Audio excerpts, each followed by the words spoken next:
The first business we started in the garage, and I was a lifeguard, and I saw people needing things for the beach, and I cut a deal with the owner of the 5 and 10 to get a couple of bucks discount if I bought 10 of them, and that's how we started, blowing them up by mouth, renting things.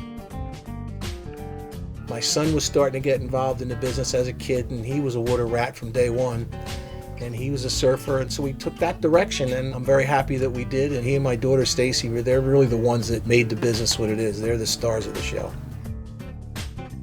I think really when we made the plan to renovate our flagship store here in Ship Bottom, which was 2008 with my father, that was kind of the beginning of when the transition would start. And the new store, we wanted to become an iconic surf shop here, not in just on LBI, but in New Jersey. At that point, my plan was really, I knew this is what I wanted to do. I wanted to be a part of the surf community. I wanted to provide a service and sell product here to support this community down here. And I wanted to grow, live, and raise a family here. And the store saw some really good growth, saw business, taking off here. And then we set the plan into motion right around 2011 or so, 2012, and then Sandy hit.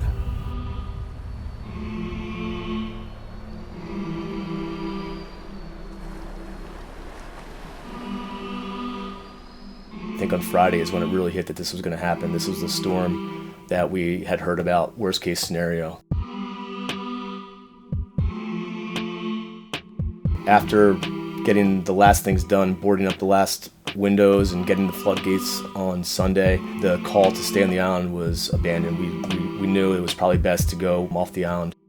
We were thinking about, oh my God, we're going to score, and then that last couple days, that track made that left hook.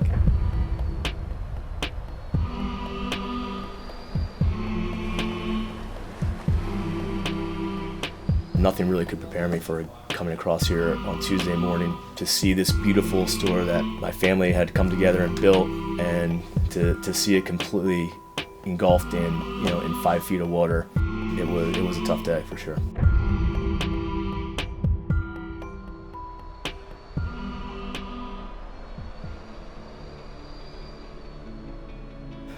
There's no feeling sorry for yourself, for anybody else. It's just you get down to work. You open up the doors, you let the water out, you start cleaning, you start ripping things apart.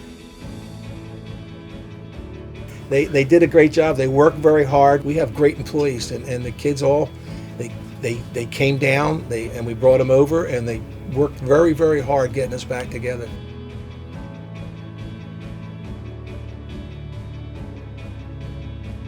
Farias took a major loss on product. You could have a family come in with $100 and fill a bag and completely restock their closet for $100 and have a whole family clothed.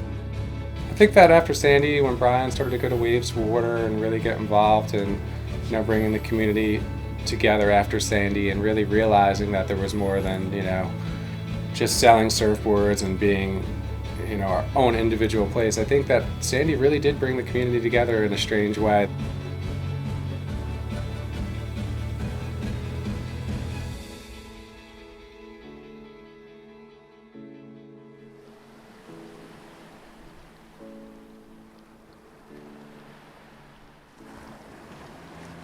End of the world, mine calendar, December 21st, 2012. So there was that chance where this might be it.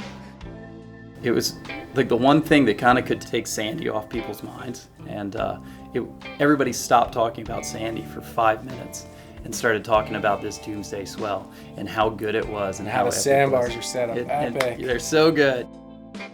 It's like a medicine, If it was flat for those 4 or 5 months, we would have been going out of our minds. So we needed those swells to cope with the mayhem going on.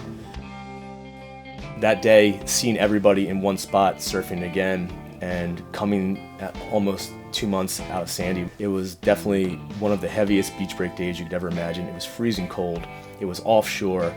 Finally, after 6 weeks, or I think it was, you're like, all right, you got to get back on the horse, and you just got out there, and it was a day that will live in LBI surfing lore forever.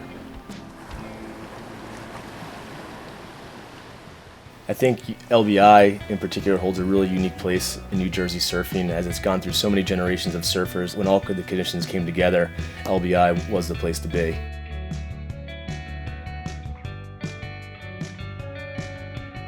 to be so connected now with the surf community, with having all the local companies, the local contests, the Clam Jam, the Coquina Jam. Having these types of things to bring our surf community together really gives us a more of a connection now together as opposed to back in the day, I think. I mean, locally, in the last 10 years, I mean, we have fantastic surfers who really know the waves better than most people on the island. You can see their experience really shine through.